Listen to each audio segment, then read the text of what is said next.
Thank you for tuning into the Modern Day Overthinker podcast. My name is Colin, and I am your host. This week's episode was with Dana Van Renterghem, and I hope I pronounced that right because I butchered it. Actually, I chose not to say her last name at the beginning of this episode because I was afraid I was going to butcher it. So, Dana, I'm sorry if I butchered it.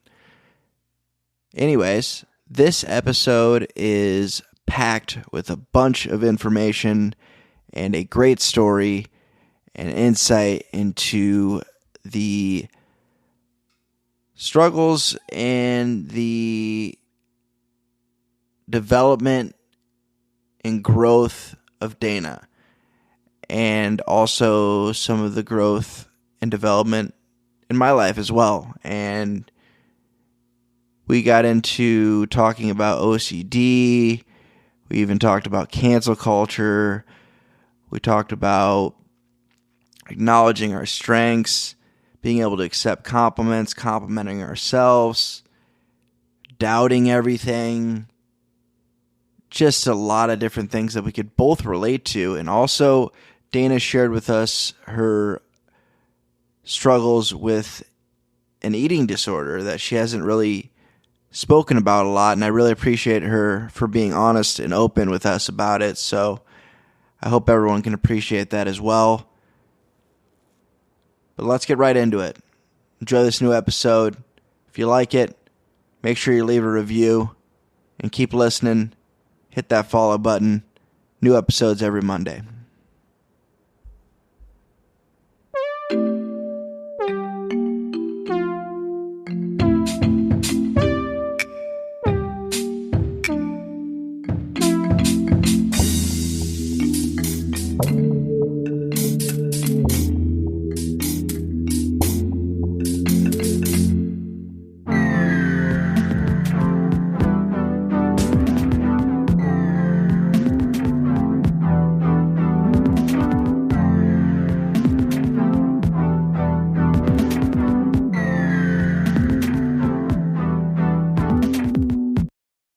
Well, all right. Well, welcome to the Modern Day Overthinker podcast, everyone who's listening. Today we have Dana on the podcast. I always butcher your last name, so I'm going to let you introduce yourself because I am terrible with certain last names, and yours is one of them. So I'll go ahead and let you introduce yourself and kind of give us an idea of what you wanted to talk about today, and then we can kind of get into it. Yeah, well, I mean, you've known me for like 10 years at this point, Colin, so I'm a little disappointed that you can't say my last name. Yep. Yeah, the Well, only thing, it's that G, it throws you off, it's yeah. silent. So, yeah, I'm Dana Van Renterghem. Fun fact, I was Colin's sister's roommate in college, so that's kind of how we got True. connected many years ago. And I guess I'm here today because I am really fond of, what Colin's doing with his podcast and just the whole mental health mission. I'm actually a social worker, so I've been, in the field of helping for a while now, but that all stemmed from having my own struggles with mental health throughout my life. I can remember the first time that I felt depressed was in sixth grade. I have a very vivid image in my head of what that looked like and what that felt like. I can remember the exact moment when I became very aware that, something's off here, right? Yeah. Like this might not be what most other sixth graders feel or think. So just really care about the importance of sharing stories with one another so that, we don't feel alone. Yeah, it's very important. And I feel like a lot of people, and that's a theme that has people that have struggled, especially since they were younger, they kind of remember that exact moment or that exact like event that kind of started you down that path, that kind of just dealing with different disorders or different mental health diagnoses, starting to go see therapists, psychiatrists, or, going to the emergency room because you don't want to be alive anymore. I've had that situation, and yeah, it's one of those things. It's like, it's weird that people can pinpoint that because I can't remember a lot of things from my childhood, and I can remember I get that. that too. I get that too because like I do, like even my therapist today will ask me the question like, Oh yeah. what were you like as a kid? And I was like, I don't know what you want me to say. Like I have no recollection. You know, We're gonna have to bring what in a third party here to. no, and we Yeah, did. That was the next prompt. She was like, you ask your family and your friends, and they gave me these answers, and I was like, ooh, I don't know how I feel about that. Like, yeah, so yeah, it's weird how I don't remember a lot of things from my childhood, but this really, it wasn't a significant moment in the moment, but looking back on it, it's just like, well, shoot, there it is. yeah. That's when it started. So it started with depression then. Yeah, I like I said, I was in sixth grade, and I lived upstairs on the second floor of our house, and my room was kind of unique. It only had three walls, and where the fourth wall should have been, there was just a banister separating like my room from the stairwell, which sounds really weird. And my siblings had it much better off than I did with their fully enclosed rooms. But I just remember like, and this is such a weird story. I was standing up there, and for some reason, I had like a gallon of water in my hand, standing at the banister, and I like threw the empty gallon down the stairs, and I was like, I wonder what it would be like if I like threw myself over this railing right now, like down the Ooh, stairs. Right, right.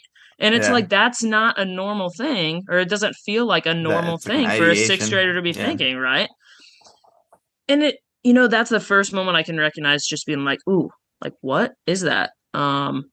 And it caused a lot of guilt. It caused a lot of anxiety. It's just like why it made me question, why am I feeling that way? Like what does that mean? Where do I go from here? And I really just like kept coming back to that. So when did you start really talking about it or sharing that with your family or counselor or anything like that? How long did it take for you to open up about that? Yeah, it took a minute. So that was in sixth grade, and I remember like a couple of times just like feeling immense anxiety at school and like Hmm. being sent to like student services to the counselor's office to like talk about things, but like I didn't talk to them about anything. Like those weren't my people. Yeah, Um, just on and the I was surface, like Yeah, just like yeah, I don't have anything to say to you like that it's your job to be here. Like I you're not the ones I want to connect with. And even my yeah, family, like I'm very close with my family today. My family has always been very loving and supporting, but we very much were a family that didn't necessarily like talk about serious things. Looking back now, like I can recognize that and kind of see how that's shaped some of my communication patterns that I've had to combat. But I really didn't start like actively talking about things until I was a sophomore in high school and things got really bad. Um, hmm, as a sophomore in high school, came to terms with some things with my identity, came out as gay. Um, also was as I was struggling with that, was struggling with self-harm. hmm, And when my family was informed of that, not by myself, but by a school counselor, yeah. that's when things, at that point in time, I was forced into a situation where I had to start talking about it. Um, They which send isn't you to necessary. like an inpatient. At that point in time, no, it wasn't an inpatient. It was more just like, okay, we're gonna start talking about this. It wasn't, and this language isn't 1,000% correct, right? I should be really careful with the words I'm using here, but like, it wasn't like extremely serious self harm. It was more of just like I need to feel something, right? Like there was Yeah, no yeah, chance that what I was doing was mostly just scratching at the time. yeah. Um, so like almost giving me an opportunity to make the steps I needed to before doing something more serious, right? So I started seeing a counselor. I was prescribed medication as a sophomore in high school, and I have a really interesting experience with being medicated. Um, but yeah, when things got tough as a sophomore in high school is when I really started, interacting with mental health services, for lack of better terms. I never had a counselor that I liked until I was in college. Yeah, it Um, takes a little while sometimes. yeah, definitely. Yeah, so that's kind of where it all started. Was the counselor in college, was it one of those like on campus counselors? Yeah, her name was Michelle. She was on campus at Central, and it it was always really interesting because my buddies and I all saw Michelle, and we all really loved Michelle, and I've heard of plenty of other students from Central that have seen her since the fact, and I think she's moved on now. But yeah, we were really lucky to have access to that free service on campus. I know that like access to mental health care is like an issue, especially in the Oh state of yeah. Iowa. So yeah, it was on campus and it was free. I mean, if Yeah, you you take and I into it, had it too. I utilized that when I was at Northern Iowa for a little while. Yeah, I mean, if you take into account the amount of money that we paid to go to Central, it's definitely not Yeah. free, but No, yeah, but so that was a nice little perk that we had. Um, it was nice because I could sign a waiver. She could talk to, she interacted with my coach. I played softball at Central, so he was very invested in making sure that I was healthy outside of sports to make sure that I could be the best athlete in sports as well too, because there's a lot of overlap between your mental health and how you feel and how you can perform academically and athletically. So it was nice just to have like a start to really feel like or have evidence of like people in my life genuinely caring and that I could honestly open up to and feel not judged by.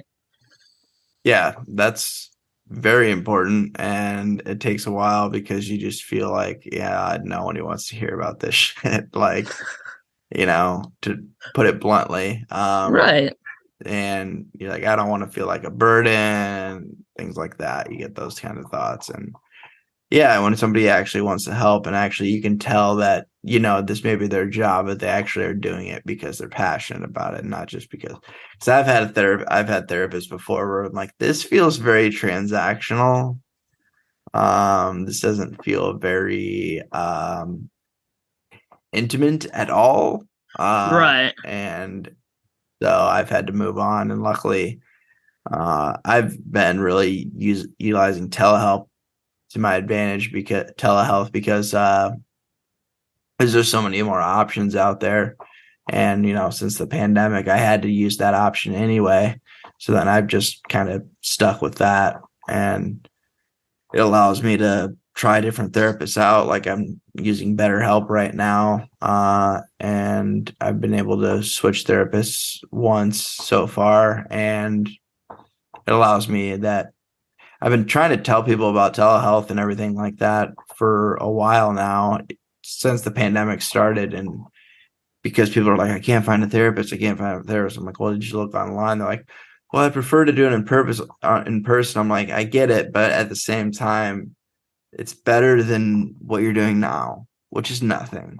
Right, right, right. And this is kind of like a nerdy part of it though, but like coming from the social worker in me, I don't want to sound like a hypocrite of being like, oh, I didn't want to talk to those people because they were getting paid to do it. When at the end of the day, like that's what I want to do with my life, right? Like when I Yeah. finish my degree in Because there's a social lot of work, people in that field that are like you, right. that are in the field because they get it. Yeah, they get it and they care, right? Like I just Yeah. joke that I'm just good at talking and listening to like talking to and listening to people, but it does give you a perspective that not everybody has. So I think that to create a little bit more space for that, it's important. And like you mentioned, COVID really changed things. Prior to COVID, you had to have like special licensing as a social worker or as a therapist to provide telehealth. Those restrictions were reeled back and loosened during COVID, and there's kind of in this liminal space right now of not knowing what's going to happen. So yeah, I think that you're definitely right that like while those services are still like more readily available to people, we should be taking advantage of them. Yeah, definitely. And what was I gonna ask? I lost my train of thought there for a second. But for when it comes to being a social worker, are you currently working with adults or adolescents right now? Because I know you've done worked with adolescents in the past. Yeah, So who? yeah. Because I know with adolescents, like when I was a kid and even a younger adult, I was like, what do you know? I'm not gonna listen to you. Right, So I yeah, don't know if you've dealt with that in the past. The yeah. So hard right headed now, kids. absolutely. Yeah, so right now I have about 10 weeks left of my master's of social work program, but I'm actively working at the same time with youth. So I work with LGBTQ youth, advocating for them, but I have worked with at-risk youth in the past. So my background is in residential treatment with Mhm. at-risk youth. So a lot of, for lack of better terms, shithead kids, but I love working with shithead kids because I understand that, you know, their their behaviors are that way for a reason, right? They're not just acting out to act out, Yeah, right? it And a takes one lot to know one too. of yeah. But like people just write kids like that off. They're just like, oh, they're being delinquent, they're being Yeah. juvenile, like that, they're being an issue. No, like they're trying to tell you something. And so the approach that I've always taken when I work with kids is just to like get on their level. Like I'll sit there and I'll tell them like you're being a shithead. Why are you being a shithead? You Like have have a to be conversation with the blunt with people. them. Yeah. Yeah. Yeah. Like it's not even about being blunt. It's about just like being human with them. Like I'm Yeah. not Being gonna sit real. up Yeah. here. I'm not gonna sit up here on my pedestal and be like, I'm the adult, you're the kid. Like this isn't acceptable. That's not Yeah. gonna change anything. You got to get to the root cause of the problem to make any progress to move forward. Yeah. They don't want to hear that. Yeah. I'm the adult. You listen to me. Check out. Yeah, no, no. Yeah. Um, so, describe what you're doing now as far as working with LGBTQ community, and you said youth specifically.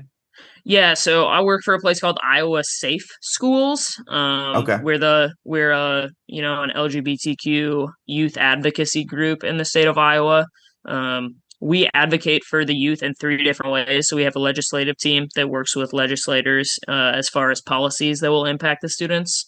We have an education department who provides professional development to teachers and school counselors and school administration across the state as far as like what are the best tools that we can use to support all of our students in that space, because we know that that's where they spend all of their time. Yeah. And then I work in the youth engagement team that works directly with students in schools, with their GSAs, gay straight alliances, So you do a little which are traveling then?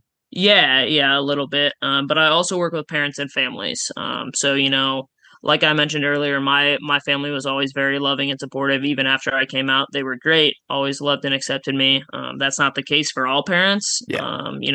There's always people at the end of the spectrum that are just like their kid comes out, they don't want anything to do with them. My job as a parent family coordinator with my organization is like the parents that don't completely fall off the end. Like they're like, okay, I'm struggling with this, I but I don't get love my it, yeah, but yeah. I don't get it, but like I love my kid, you know? Yeah. My job is to work with those parents to inform them of, the truths behind the fact in the situation and really come from a place of empathy and be like, it's okay that you don't get it. These are some steps we can take to make sure that, the relationship with your child remains intact and that they feel supported by you while you find support too, right? Because it can be a really difficult process, and we need to give parents and caretakers space to have those feelings too. Yeah, I mean, when it comes to certain things, like you don't have to necessarily get it. You just Right, have to have empathy and understand, you know, and respect that person as a person. That's really what it boils down to. right. Like, my family is very Catholic, very, very Republican, and that nobody's batted an eye. My 86-year-old grandma, struggled for a bit, but started to Yeah. ask questions, and Yeah. it's the same for mental health. Like when you're having conversations about identity, when you're having conversations about mental health, like it's okay to have dialogue. It's okay to not have answers. But when you find those people that are safe, you can have conversations, you can ask questions in a safe space to learn and to grow. I know a lot of people struggle with especially right now, it's kind of like a hot button topic is the identity thing, because a lot of people don't get it. Like they're just like, I don't understand the pronouns thing and what's going on. Like if Well, you, it's really funny when people say that though, because like literally everybody has pronouns, and yeah, literally everybody has a gender identity, and literally everybody has a sexual orientation. yeah, So it's like you get it, you just don't accept diversity. Like you can't bend your mind or open your mind to see life from somebody else's perspective.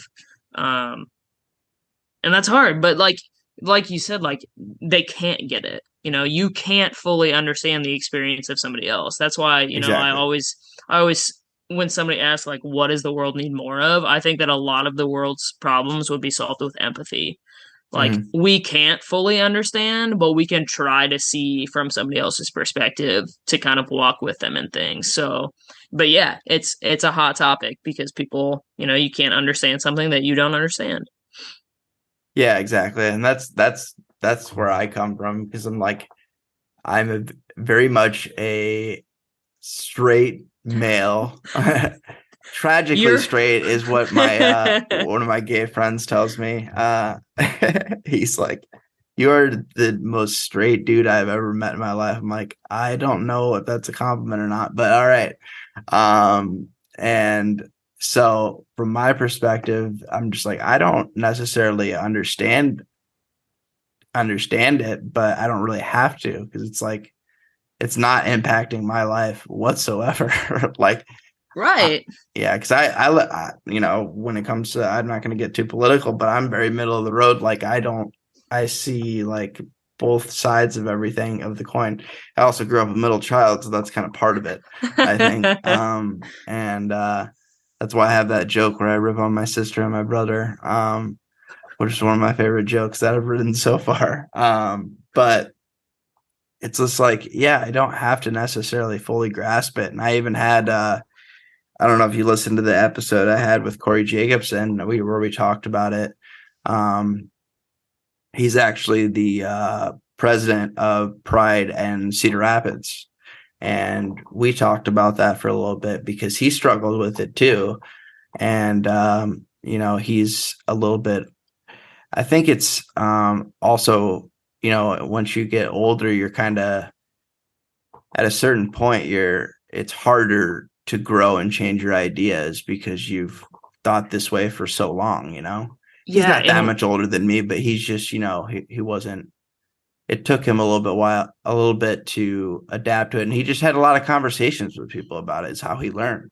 right. And I don't want to sit here and be like I'm perfect in this. So like the topic you bring up of like unlearning things that we've been taught is Oh, really it's important. And tough. that's something that we talk to our students about a lot too. And you know, again, I'm not going to sit here and claim to be perfect when it comes to like things like identity.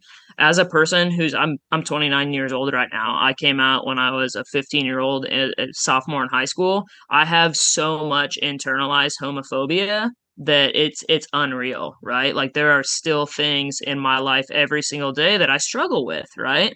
There are days when I'm like, wow, I wish that I could just be quote normal. It would be so much easier to not be the me that I am.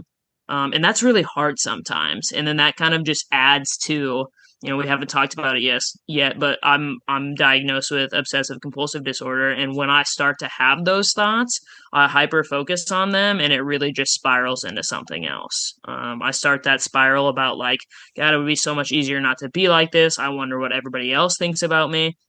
And honestly, a lot of my work in therapy right now is thinking about how my identity as a queer person and my internalized homophobia related to that amplifies some of my behaviors. You know, I don't feel good enough because of this piece of my identity. I have to be perfect in everything else to make up Mm, for it so yeah. people like me and people love me and people care about me.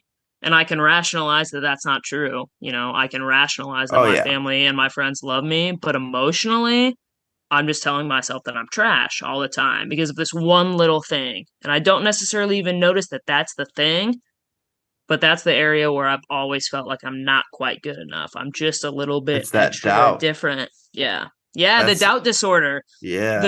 The first time I listened to your podcast, that was the episode that I listened to, and I remember I sent you a message after that and I was like, I have never heard OCD described that way, but holy shit, I doubt everything in my life.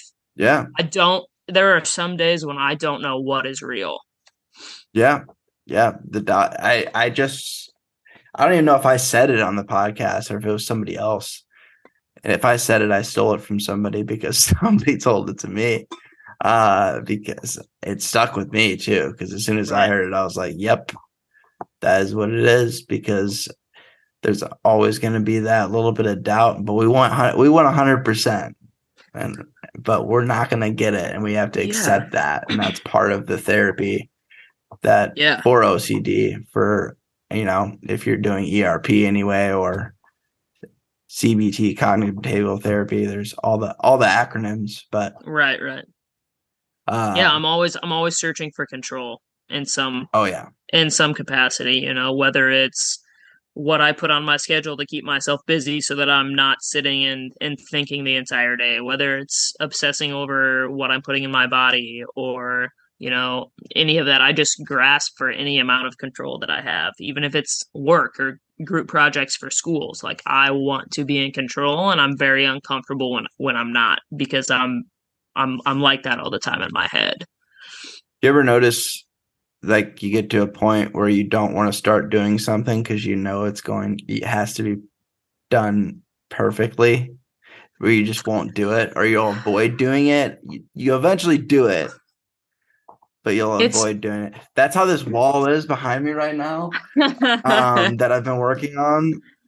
It's painted. There's a bunch of tape there, but like it took me so long just to prep that and like get all the lines like perfectly straight and level. And I was just like, and then I had pencil marks, and I was like, I gotta erase the pencil marks, otherwise I'll get in the paint. And I was like, I could have, and I eventually just had to accept that it wasn't gonna be perfect before I See, started. what's a big bummer for me is like I don't do things like that. Like I very much just schedule myself with like things that I have to do. So for me it's like school, work, You a work. scheduler? Yeah, I'm a scheduler. I'm like Okay. school, work, workout. And so what's tough is for me is that like a lot of the things that I'm really like obsessing on or having ruminating thoughts about are like just daily activities. It's not like a special project that I'm doing to like make my living space more regular. It's like I made a meal and the meal is warm right now and I really want to eat the meal, but the dirty dishes from the meal are sitting in the sink. And I can't eat the meal until those dishes are done because it's making my skin crawl. So like now I'm going to end up eating cold food, but like the dishes are done and my sink is clean and my skin's not crawling anymore. So it's Uh, like, yeah, it's like shoot, it's you'll give or take. self-sabotage yourself Yeah. just to, yeah, because that's compulsion. Oh yeah. Oh yeah, and Yeah. and that's we talked about like not remembering things from our childhood, but I was just talking to a coworker about this who also has an OCD diagnosis, and like I can remember growing up every night before I would go to bed, I would walk to our front door and grab the handle and like shake. I can feel it right now when I talk about it. Like I would go shake the handle to make sure it was locked, and I would walk away, and then 5 steps later, like I would turn around and walk back to the door. Like I was so scared that something was going to happen to my family and I. That Oh yeah. like I and in that moment I wasn't recognizing, like, again, like most little kids probably don't do this, right? Like they trust that their parents lock the door at night. But I would But go even back. after checking, you would go back and check I would go again. back That's when and you go back know, again. because you know in your head you're like, this is stupid. Why? I couldn't What? control it. But I you I can't control had it. to do it. Had to do it to relieve that anxiety. It's just it's because that's why when I talk to my therapist, she's like, that's your OCD brain, and then there's your reality, and then there's your actual brain. Like Right. there's And that's something that I'm working on right now too, is like having the conversation of, is this the when I have intrusive thoughts, for example, like is mm, this actually Dana? Like is Dana having these thoughts, yeah, or yeah, is that your disorder? Right? What is true here? And it's getting a little bit easier. yeah, Just to verbalize that to myself in my head, that like that's not at, that thought doesn't align with your values and beliefs. That's not you, right? And just having that conversation with myself has become a little bit easier. It doesn't mean that I don't have any anxiety at all. Like I have to acknowledge it and then set it over here, and there's still anxiety about it, but I don't feel like I'm as bad of a person for that thought because it's not mine. yeah. Recognizing that and then taking a step back and not immediately going to self-hate mode and that. I'm Yeah, really good at that. yeah. Me I'm too. really, really good Yeah, at self-hate mode. yeah, yeah. Because it's like almost because you've been doing it for so long, it's a habit at this point. It's just like immediately that's where your brain wants to go because oh, you had that thought, you're a bad person, boom. But it's Right. like that's why therapy is important because you can slow it down and separate those thoughts and be like, oh, you got to remember your values and what's really important, what you really believe in, and then you're like, oh, that doesn't align with it at all.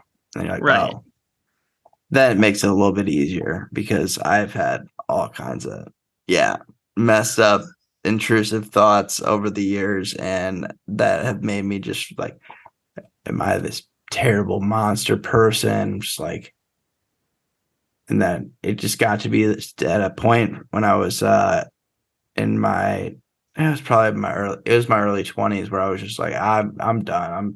I'm checking out. I was like, but I was too, sounds bad, but I was too lazy to kill myself. I was like, I know I want to die. I just wish somebody would kill me. Like, and I remember going to the emergency room, and I basically told them what was going on. I was like, this is, I, described my intrusive thoughts and what I was talking about, or what I was thinking. And they're like, yeah, everybody has those thoughts. You're just getting stuck on them. Like, you just can't let them go like other people do. Normal people just have like a bad thought and like, oh, that was weird. And then they just keep moving on with their day. But if you have OCD, you're like, nope, that Yeah. was bad. Get They're like stuck. they're like it's a thought and it's going down the stream and you just watch it pass away. You're like, "No. These are raging rivers and I cannot get out of them." Yeah. Yeah, no. Yeah. Then they just gave It's me an Ativan and I felt awesome. So, then I went on my merry way. Yeah. no, Yeah. I have had, like I mentioned, like I started really really struggling when I was a sophomore in high school, and things kind of like ebbed and flowed like while I was medicated, while I was seeing different providers like throughout high school and into college. um After college I moved away from my family and away from my support system. I moved down to the Lake of the Ozarks, and that's where I was working at a residential treatment facility down there. And that was when I had my first hospitalization, and it was just like I I remember, I had left the lake and I was driving home to my parents' house, and the entire drive, the 4 hour drive, I just saw these really bad pictures in my head. I saw myself crashing my car. I saw myself dying. Like I didn't want those things to happen. I wanted to stop feeling the way that I was feeling. Hmm. Um, and I just, I wanted those pictures to stop. That's all I wanted. I didn't think that was asking for too much. Hmm. Um, and I made it 3 hours and 50 minutes in that car ride feeling like that the entire way, right? Sobbing and just spinning and spinning and spinning my head. 10 minutes from my parents' house, I couldn't do it anymore. And I've never wanted to kill myself. I've never wanted to die. I just wanted the pain to stop. That's all Yeah. I wanted. Yeah. And so I was thankfully like I was able to pull over in that moment, and I parked my car, but I tried to call. I tried to call my parents. I tried to call them. They weren't answering. Called my sister. She answered. But by the time that she answered, I was like pretty actively, like, for lack of better terms, beating the shit out of myself in my car. I was banging my head on the steering wheel. I was hitting the window. I was hitting myself.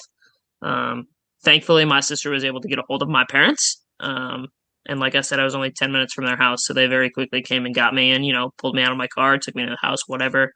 And the next day, I checked in. I was checked in for about a week, and mostly I slept. I slept a lot in that week.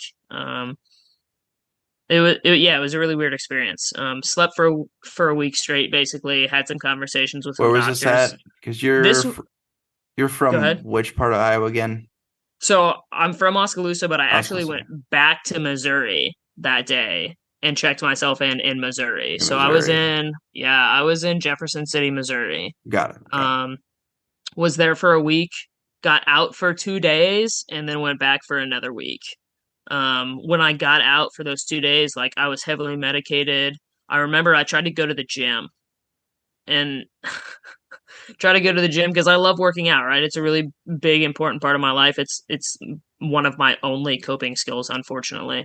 It's become But a good coping skill for me too. I get it. yeah, it's so good. But like I went to the gym and I remember just like in the middle of in between sets of squats, I just like started sobbing. It was like after having no exposure to any stimulation for an entire week, I couldn't function in the world around me. So I had to go back for another week. A little bit more invested this time, like participating in the group Not sleeping the activities, whole like time. yeah, Yeah. not sleeping the whole time. interacting with my peers. And again, was extremely heavily medicated when I got out, on and off stuff, a lot of different diagnoses that I don't necessarily think actually fit with medications just thrown at me, which led to their own handful of issues. But Yeah. like, I don't know, it's, So you've been misdiagnosed before, you think? oh yeah, bipolar 1, bipolar 2, but different doctors during the same week being like, yes, you are, no, you're not. It's just at the end of the day, it doesn't matter to me. A diagnosis in social work world is literally just for insurance purposes, right? I think that through therapy you can learn different coping skills, right? If you have a diagnosis, it's easier to identify what some of those coping skills may be, but labels suck, right? Like, Yeah. I think that the only reason that those labels, again, are necessary in the professional world is for insurance.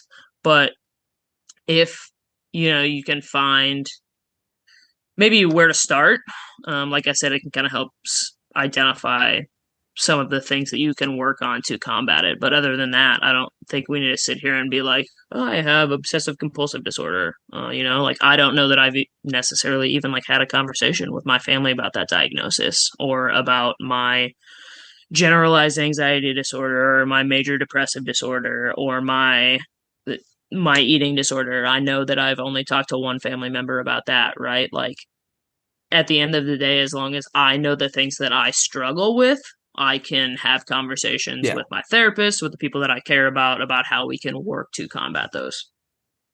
So I know we wanted to talk about the eating disorder. When did that start? That's not something you've dealt with since you were a kid. That's more of a recent thing, right? Well, I think Well, that's a complicated answer. So okay. On and off, maybe. I started wrestling when I was in third grade. I wrestled for a couple of years. Okay. And I would say that like the start of my hyper awareness related to food and my body definitely started when I had to start wrestling. Well, not when I had to, I wanted to start You have wrestling. to cut weight But and stuff. I didn't even necessarily have to cut weight, but just the idea of having to adhere to weight classes Mm. definitely played into that. But I would say the first time that it got so, the society and the culture we live in, like the standards of beauty that we live up to. If Yeah. you're skinny, you're beautiful, and if you're fat, you're not, right? Yeah. Um, but I would say it definitely got much more difficult and much more prevalent, and my behaviors started to be more like not just restricting. So, like when you're little and you're wrestling, like maybe you have yogurt and a cheese stick and some broccoli for lunch. But in college, when I actually started, thinking about, I know you wanted to talk about this too. I'm an MMA fighter. I've been doing that since I was a junior in college. But when it became serious like that, like I'm going to compete in this combat sport and Mm-hmm. I do have to cut weight, 100%. I started binging and purging. I would eat and I would make myself throw up because food is good. I'm somebody that like very much loves food. I love flavor. I love trying new things. I don't want to give up eating that good food. So you know what? Exactly. I'm going to eat it and then I'm going to go throw it up. And I feel so guilty to this day because I remember I was living with your sister the first time I did it, right? We were living in the pods, and it's just like, oh my God, all my teammates are out there, and I don't know if they know what I'm doing in here, but I feel shitty about it. Um, and the thing about eating disorders is that they're so complicated for athletes because, you want to perform, you want to be at your peak performance, but you also like are fighting this thing that is telling you like your body's not good enough, right? You're not skinny enough, you're not And thin food enough. creates energy. Yeah. And So so there's it's like that. this rock and a hard place. Like I can either like keep withering away with my body and maybe like aesthetically look like how I look a little bit more, but if I do that, then I'm not going to be able to go perform on the field or in the weight room, right? Mm-hmm. Um and I think too that a really important thing to mention about eating disorders is like I was never a small kid. Like if you look at pictures of me from my childhood, like I was a chunky kid. So chunky kid, I was a chunky middle schooler, high schooler, and even into college. My body didn't start to change until I was actively participating in a lot more like exercise, playing a college sport, participating in mixed martial arts, things like that. And so I think that it's hard to have an eating disorder as a person who's bigger because, like, I heard this in a poem one time. If you have an like if you're skinny and you have an eating disorder, you go to the hospital. But if you are a bigger person and you have an eating disorder, you're a success story because people see your body change, and people see you lose fat and appear to be more healthy physically, but they don't understand mentally Yeah, and what's going emotionally on? how Yeah. difficult that is, right? So even now, I'll interact with people and they'll be like, "Oh, like you look great." And it's really hard to figure out, like, It's do I take that as a compliment? Like, did I not look good before? What do I do with that information? And so I think that, yeah. just piece of advice to anybody out there, like, we should never comment on people's bodies, right? Ask people how they feel. Don't comment about, like, oh, you look like you've lost weight, you look great. If they bring it up in the conversation, just ask about, like, oh, you've been making some changes in your life, like, how do you feel about that? Because you Yeah. never really know what the cause is. Yeah, talking more about like feeling and how people are actually doing, regardless of like, that small talk type of thing on the surface conversations. And I'm almost too much for people sometimes because I'll get to talking about just like start getting into like deep conversations with people and they don't know how to take it because they're not used to talking about, nobody's ever asked me that or, stuff like that. And I've tried to make it more of a habit to do that. I think I've actually done, I just do it automatically now. And from doing the podcast and just from, and also being in recovery because in going to meetings, we have very open conversations about what's going on in our life. This is why I want to get high today, or this is why I want to Right. get drunk today. It, it very much aligns with me, mental health, with my mental health and addiction. It goes hand in hand because I was out there, I was just trying to fix myself. Like I know that. I was trying to find the right concoction, the right way to do it. And I failed miserably. Terrible chemist. And so I was like, I gotta cut all of this out and take a different path. And yeah, just being and also comedy's also been cool too because people have just like conversations and talk about stuff that, whether it's on stage or off stage about stuff that, I don't have conversations with comics that I do with like just a person at the office or something Right. because most of them are pretty messed up, just like me. And Yeah. it's most of the it's very well known that that stand-up comedians suffer from some type of mental illness or addiction or something in their background because it's like a form of therapy. Like the art form is a form of therapy for them, and Right. it's been another good creative outlet for me. And it's fun. It can also be really tough when you get up there and nobody laughs, and you're like, oh, I'm a piece of shit again. Like, but I don't look at it that way anymore. I'm just like, oh, what did I do wrong? I look at it a different way now. I have a different perspective on things. And it took me a long time to get there. I still go into that mode where beating myself up. I'm not good enough. I'm always thinking about like, I need to be doing this. I'm not doing this and not really giving myself credit for the things that I am doing well at. It's always like, but you could be doing this. It's kind of that perfectionist. And it's almost like I don't want to give myself the credit.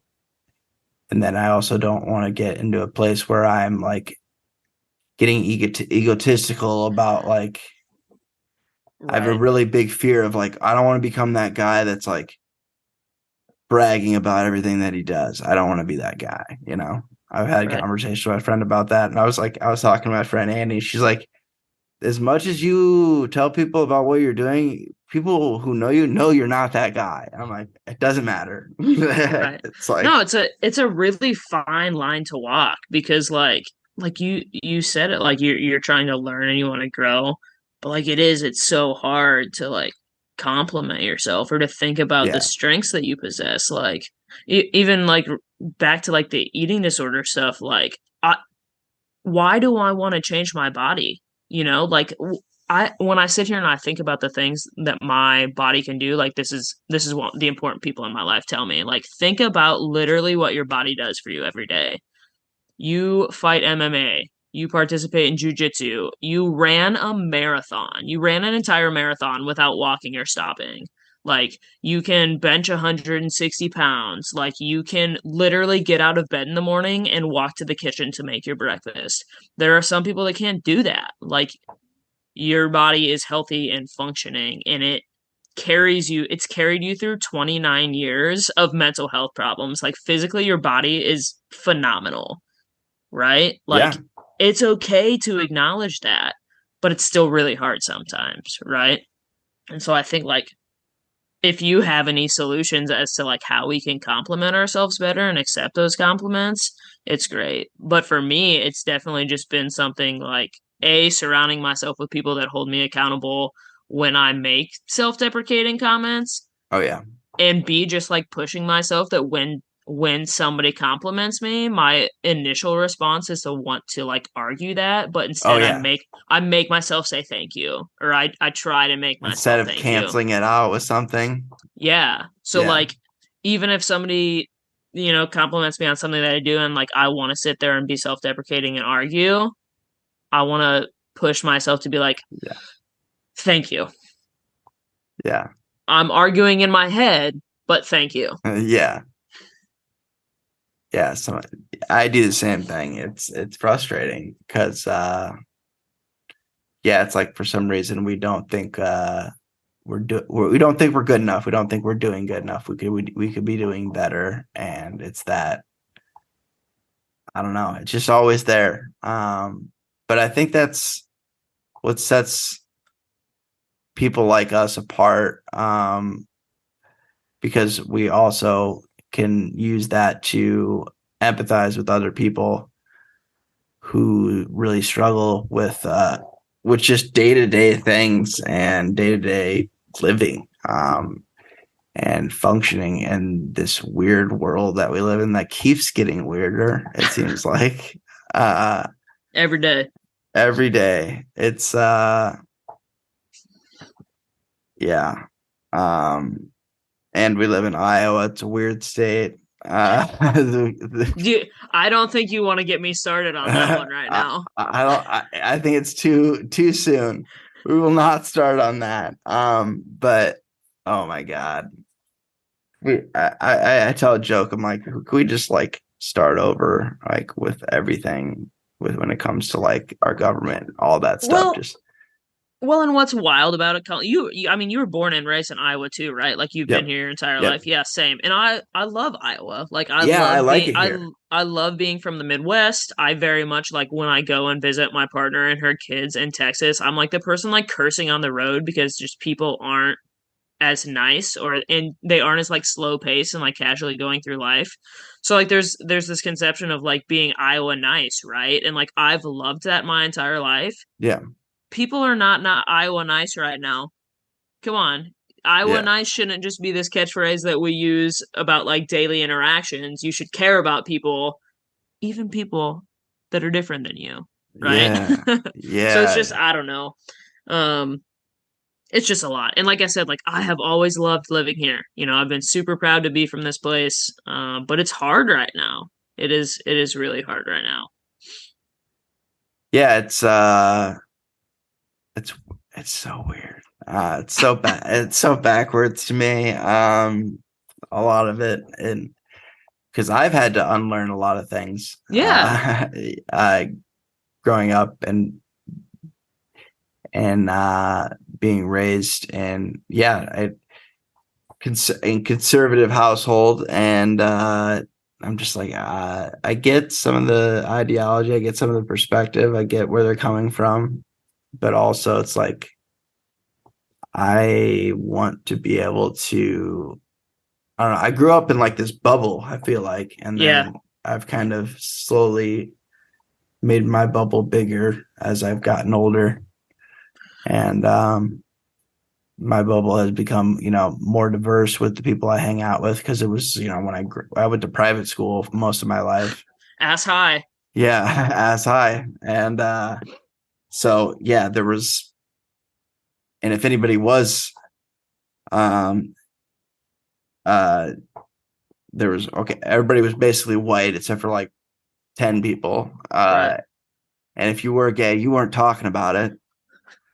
Yeah, Like, like I'm sure that I was the first gay person that your sister was ever friends with. Like I'm sure that she could oh, for validate that sure. for us. Oh, Yeah, for one sure. 100%. Yeah. Because we weren't exposed to that. It was Right, like, and I think that goes a long way for something though, because like I don't know if Abby were here, I'm sure that she'd be like, yeah, I love Dana very much, and yeah, like there's this person that like her being gay doesn't change that, right? Like she's exactly. just a human. Yeah, I've had a good friend of mine. He's actually bi, but I would say he prefers men. I don't know. If I had to put a percentage on it, it'd be 75-25. He wouldn't care that I described it that way either. He's really funny about it. But he's like, you're like my first.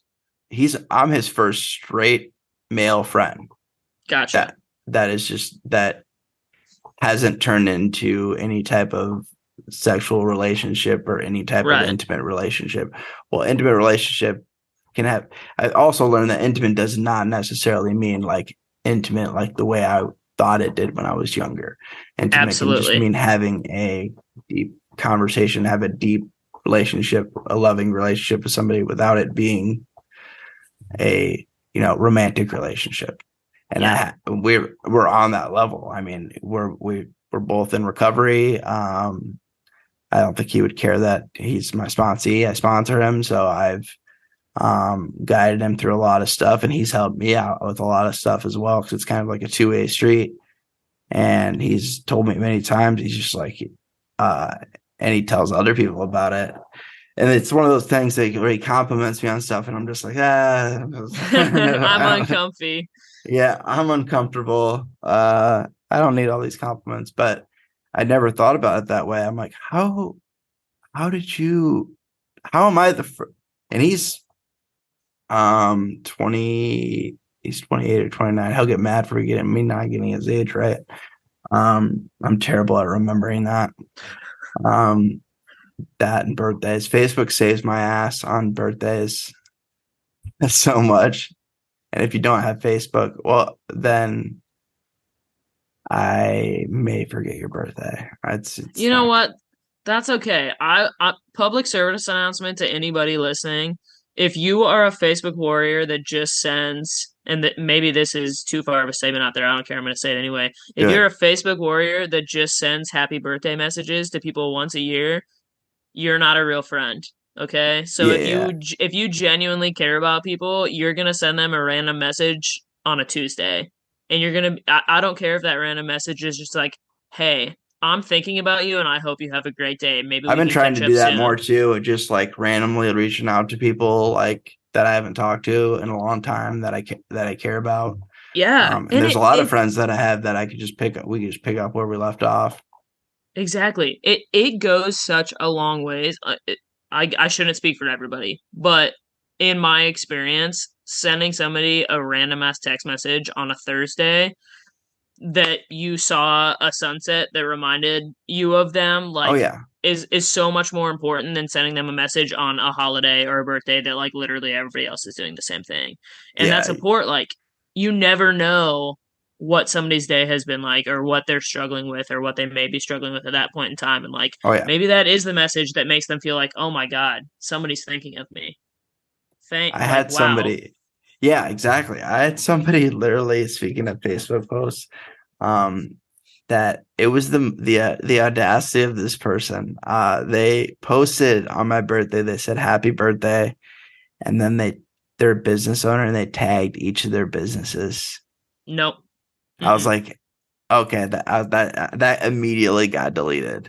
I was like, are you serious right now? People Like, suck. it's like some people just are so self-absorbed. It's incredible. Yeah. It's just like you're literally. I get using Facebook for marketing. I do it all the time. But come on, man. Like, Right. dude. And I'm not saying that everybody has to be everybody's cup of tea. That kind of brings me back to what you were talking about with like the things that we have to unlearn throughout our life. I think Yeah, it's really important to think about like, not everyone's gonna like you. yeah, and even if you have to like unlearn things and you formulate your own opinions about them and you have different opinions and ideologies and values than other people, that doesn't mean that either of you are wrong or either of you are bad. It just means that you have different perspectives and you view the world through a different lens and you value different things. And that's okay, right? We should be Yeah, glad that we have, diversity and creativity and different perspectives. So I think it's just like, growing and evolving and changing and growing out of old friendships and into new ones and into new support systems has definitely been a really big part of my journey as well. yeah. I think that's where I think a lot of people like who are realistic and talk to a lot of different people from different walks of life are like they see this whole like cancel culture thing and like we need to destroy this person. I think that's a very small percentage of people like online that want to do that actually destroy people's lives.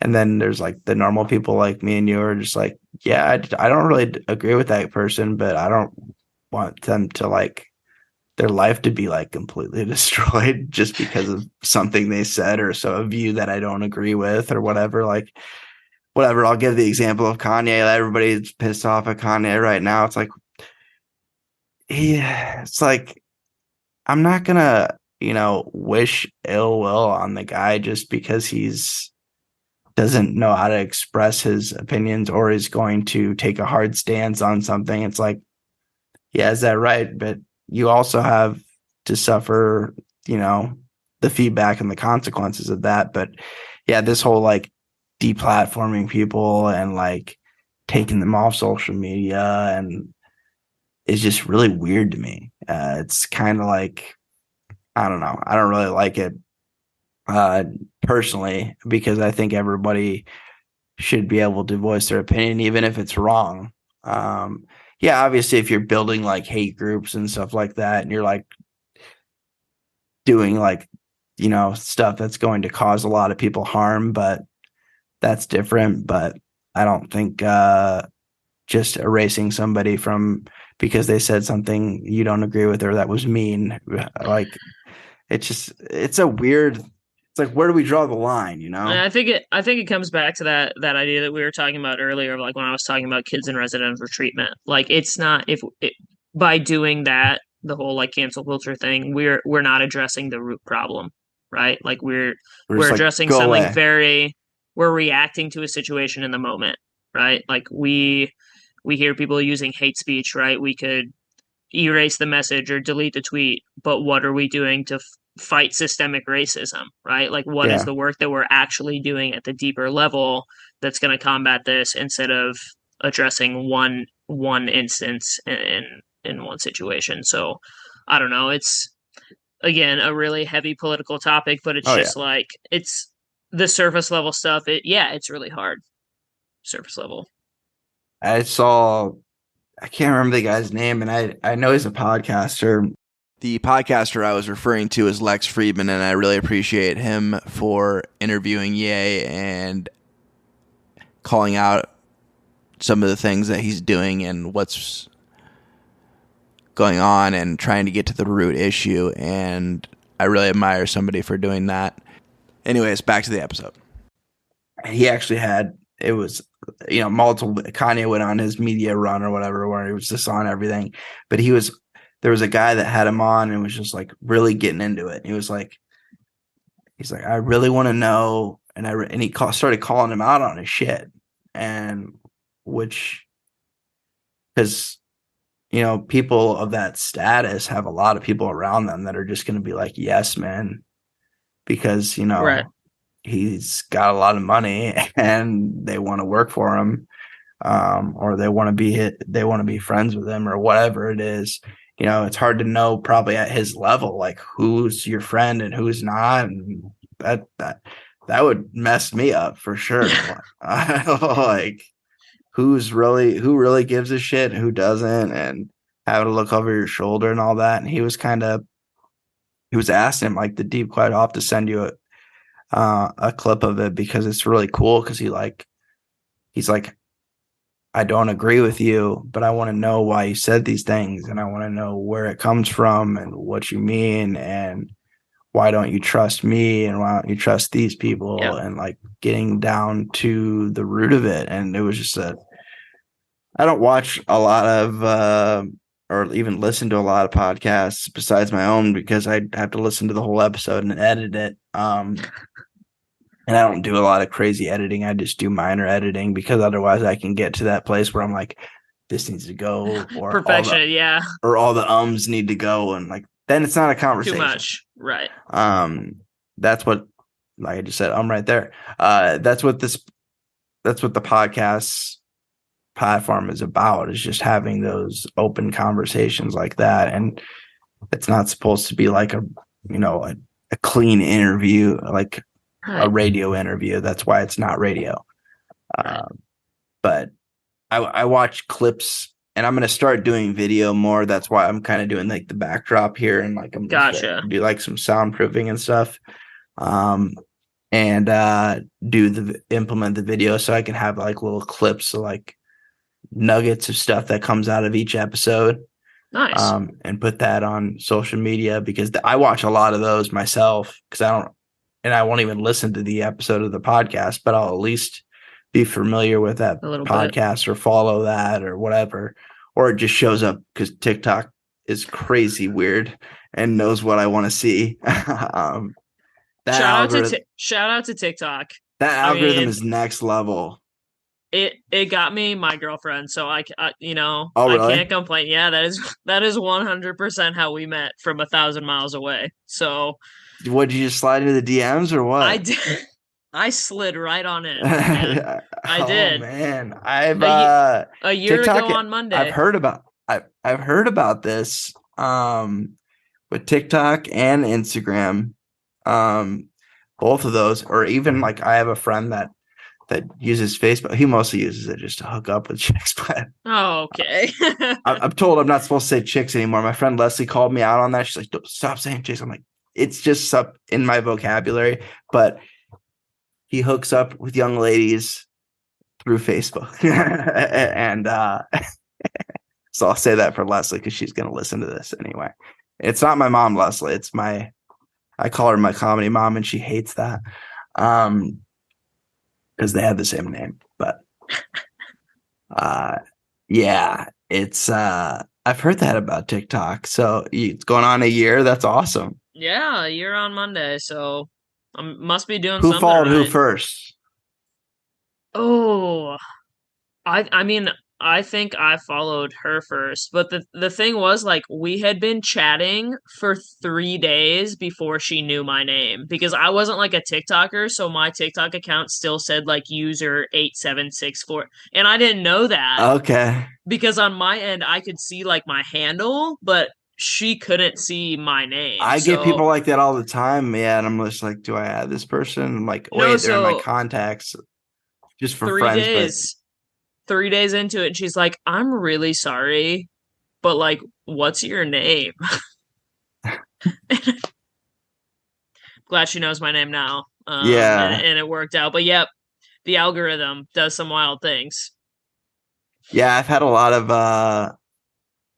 I've met one girl from TikTok that I talk to occasionally. It's mostly just about like her content's really funny, and I've been putting out different comedy stuff, and So I don't know where I stand there on that relationship and the long distance thing, but you've seemed to make it work. I've thought about that, and what made it so? Because at first, like people are like long distance, I don't think I can do this. Was it just because the connection was just so good? You're just like it's worth it, or like is Yeah, that what it boils down to? I mean, the algorithm hit the nail on the head. Like, she popped up. She was a high school teacher. Like, I work with kids. She was a high school wrestling coach, which was like, oh my gosh. And that's what I initially like messaged her about. I was like, I think it's really cool that like you're giving women visibility in wrestling. Like, that would have Yeah, been really important to me when I was little. yeah, And there was just like an instant connection, and we started talking, and she'll tell you the story that like we had an initial conversation, and it apparently I'm the one that stopped the conversation, but then she kept showing up on my feed, and I apparently kept liking messages, so she restarted the conversation by asking if I was stalking her page now, and then from then on we just never stopped talking. So oh, you were it liking her post and not I like yeah, I wasn't like actually on her page, but they just kept coming up, and I guess I liked them, and so she saw that as an end to re-engage in the conversation, and I'm glad she did. The yeah. distance is hard, but when there's just she very much is supportive of kind of like the difficulties and the struggles I have, struggles with some of her own stuff, but again, that just helps you empathize, and I am loved and cared for in a very unconditional way. And even when she can't, And she also has kids too, because that's another layer of yeah, it like, too. and yeah, when somebody comes into a relationship with kids, it has to be a conversation like very Yeah. early on. Oh The yeah. combination of distance and kids, like, there's no point in doing this if there's not the potential for it being serious. So Oh yeah. it was Otherwise, you're prefaced wasting very your early. time. Yeah, exactly. And we don't need to get children's emotions involved in this if you're not going to stick around. Exactly. So, you know, yeah, we make it work. We've been able to visit like at least once a month since we've started dating. Sometimes, a couple times a month, and some longer trips. So she's coming up here with the kids. The kids are coming to Iowa for the first time the week of Thanksgiving, and it's going to be great. Super excited. Nice, nice. So do you get some? Do you get the week off for Thanksgiving? I don't get it off, but I definitely took it off. Yeah, I'm Oh, gonna you peace see out of work for a while. with me. Yeah, None of that. yeah. Christmas is a little bit better, but I work for a benefits company and Mm, it's enrollment season. Like it's all hands on deck. Like it's throughout the rest of the year. My company is really cool about me taking time off, and I don't really have like a cap, but you're not supposed to like abuse it. right. Um, of taking time off. If you're still listening, make sure you leave a review. It really helps me reach more people. But no, surround yourself with good people, and the people that love and care for you unconditionally. They'll stick around. You know, Yeah, the it the is good ones do.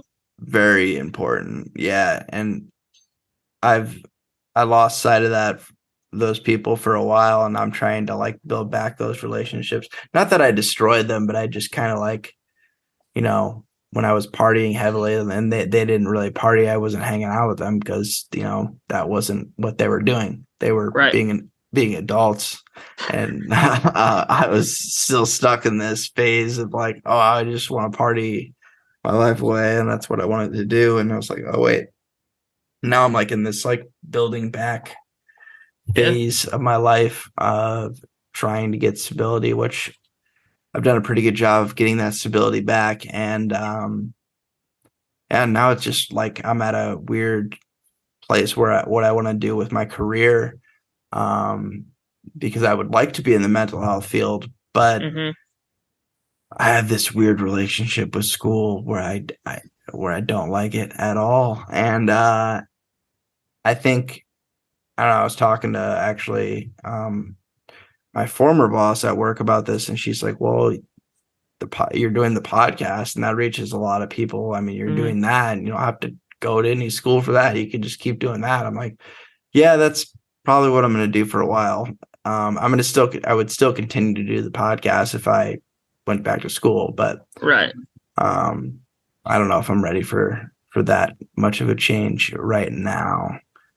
I think I'm just gonna stick with the podcast, stick with the regular episodes. This is the most consistent I've been with it. And also, yeah, like you're talking about those messages, and I get the most random messages from people, or just if I run into somebody, they're like, yeah, I really like the podcast and like what you're doing with it. And I'm just like, yeah, it's one of those things where like I've been able to take a step back. I'm like, yeah, I am actually doing something that's important. And then it gives me that extra drive to keep going and to keep consistently putting out episodes, because there was a while there where I was like, I don't know what this is. I don't know what I want it to Right. be. And then I was like, okay, I think I kind of got a grasp on it now. And it doesn't have to be anything. It's a podcast. It doesn't have to be anything like specific. Like we always talk about just this. Like it's kind of more just like having a good open conversation about like life and the struggles of life that we deal with. Like everybody Yeah. has their own story, so it's going to be different every time, and I think people can appreciate that. Yeah. Those stories can often, you know, it, they're a form of connection, and like no two stories are going to be exactly the same No. ever. Like everybody has very different experiences, but that's something that I found is like if we can, have honest conversations about our struggles, then people, at least in some capacity, should feel less alone because they can see that, somebody else feels this way. Somebody else was in sixth grade and had this wild thought, right? Like it happened. I'm not the only one. I'm not crazy, right? We really need to get away from that language. So Yeah, yeah, those connections are super important, and I'll continue to I talk prefer about. weird, and I don't think weird is a bad word anymore to me. That's fair. I always go with wild because it is like Yeah, it's it's mind blowing, right? yeah, It's yeah. it's out there. I always say being But normal is boring, but yeah, what is normal, but that's very relative too. Yeah. so but no, I'll continue to share my story openly. I'm glad that you had me here today. Like I said, like I haven't talked about the eating disorder thing with. I can count the people on one hand. So it's something that I was encouraged to talk about because it is like a very shameful piece of something that I struggle with, and it's a mental health thing that like is filled with a lot of shame for a lot of people, and so it's often not talked about. So I Yeah, it's appreciate one of you those things just. where I'm glad you brought it up, because I know there are people out there that are going to hear that. I've had conversations with people that struggle with that are going to hear that. They're definitely going to appreciate you being open about it. Yeah, so it's like I said, it's making that connection. It's having the space to do those things and know that at the end of the day, like I'm sitting here and not judged, and I didn't burst into flames when I had the conversation. And Yeah, now maybe somebody will hear it and they'll have a conversation with somebody. So keep sharing your stories. Thanks for what you're doing. Thanks for creating the space. It's I don't know, like I said, it's pretty cool. It makes my flights to Texas a little easier because that's what I listen to. So I appreciate that. Yeah. Uh, I'm going to continue to have cool stories. I mean, I'm getting to the point where people have reaching out to me, to like be like, I want to talk about this, and that's really cool. making it Um, big. like I ran into somebody. Well, now I'm just like at the point where like I'm at a comedy show and I'm doing comedy, and I was just like, by the way, I also have a podcast, and I'm just like, I don't shamelessly plugging it. And one lady came up to me after a show, and she's going to be a guest soon, and she was like, I really appreciate you bringing up mental health, because I also said something about being a mental health advocate as well. And I found out some of the things that she struggles with, and it's like and it's not something I've had a lot of people talk about, and Right. just it's going to be the more I can get that, and even if it's just somebody that wants to come on and talk about depression or just anxiety or just work-life balance or Yeah. things like that, like there's other people that can relate to that. So Exactly. well, I appreciate you being on. I try to keep these to like right around an hour, and I think we're pretty good on time there. So Cool. because otherwise, Yeah. you know, if you're anything I like could talk me, all day. yeah, I could talk all day, but people's attention spans Short. short. Yeah. So I'm No, gonna thanks for having me, Colin.